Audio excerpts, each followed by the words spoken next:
দেশপান্ডে চমৎকার বল করছে লাস্ট ওভারে।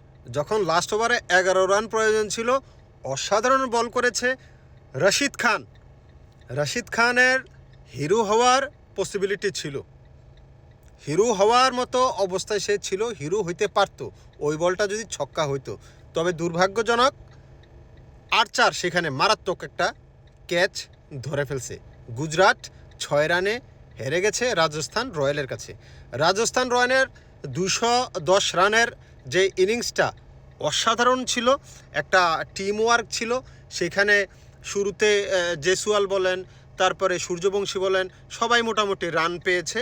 কিন্তু গুজরাটের শুরুটাও ভালো হয়েছিল, গুজরাটের থেকেও কিন্তু ওপেনাররা ভালো স্কোর করে দিয়েছে। তারপরও ম্যাচটা জিততে পারে না, কারণ লাস্ট মুহূর্তে এসে আসলে কেউ হাল ধরতে পারে নাই। রান অসাধারণ খেলেছে গুজরাটের হয়ে, 73 রান করেছিল। জস বাটলার 25 না 26 এমন একটা রান করছে, কিন্তু তারপরে আসলে কেউ আর দাঁড়াতে পারে নাই। দলের জন্য যে দায়িত্বটা নেওয়া দরকার ছিল সেই দায়িত্ব নিয়ে আসলে কেউ খেলতে পারে নাই গুজরাট টাইটান্সের। লাস্ট মুহূর্তে এসে ম্যাচটা হেরেই গেছিল, কিন্তু লাস্ট মুহূর্তে এসে কিছুটা আশার আলো দেখিয়েছে রশিদ খান এবং রাবাদা তো বলার মাঝে মাঝে হিট করতে পারে, রশিদ খানও বোলার কিন্তু মাঝে মাঝে হিট করতে পারে। সেই মাঝে মাঝে যে হিট করার যেই মানে যে এবিলিটি, সেইটাই কিন্তু আজকে লাস্ট মুহূর্তে এসে 18 নম্বর 19 নম্বর ওভারে কিছুটা দেখিয়েছিল, যার কারণে গুজরাটের আশা মানে জয়ের আশাটা আসলে বেঁচে ছিল। কিন্তু লাস্ট 2 ওভারে আবার আপনার ওরা ভালো বল করছে, রাজস্থান রয়্যাল ভালো বল করছে লাস্ট 2 ওভার। এইখানে তুষার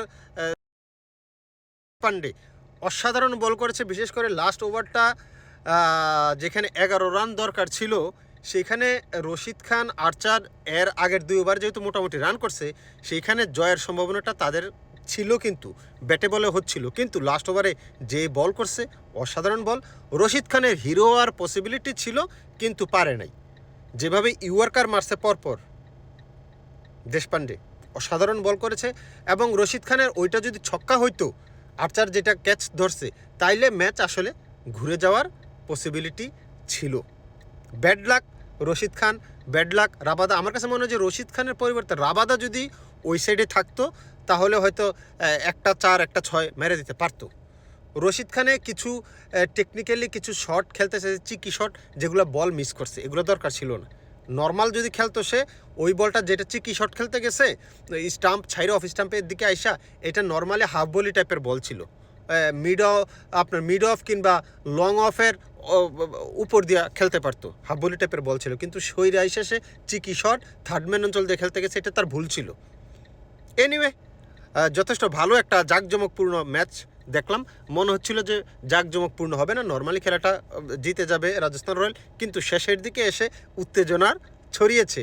গুজরাট টাইটান্স জয়ের দেখা পায় নাই এখন পর্যন্ত, দেখা যাক ভবিষ্যতে কি হয়। মজা পাইছি খেলাটা দেখে ভাই, অসাধারণ খেলা।